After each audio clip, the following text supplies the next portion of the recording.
Hello, അപ്പോൾ നമ്മൾ ഇന്ന് ഉണ്ടാക്കുന്നത് കൊത്തിപ്പൊരിയലാണ് കേട്ടോ. പാൻ അടുപ്പത്ത് വെച്ച് വെളിച്ചെണ്ണ അതിലേക്ക് ഒഴിച്ചു. ഇനി അത് ചൂടായി വന്നിട്ടുണ്ട്.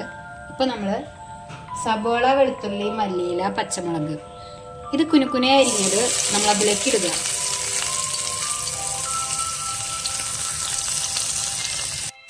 എന്നിട്ട് നമ്മൾ ഒന്ന് വഴറ്റിയെടുക്കുക. അപ്പോൾ ഇത് ഏകദേശം പാകമായിട്ട് വന്നിട്ടുണ്ട്. അപ്പം നമ്മളിതിൽ കുറച്ച് വെള്ളം ചേർത്തിട്ട് മുട്ട നന്നായിട്ട് മിക്സ് ചെയ്തിട്ടുണ്ട്. അതുപോലെ തന്നെ ആവശ്യത്തിന് ഉപ്പിടുക.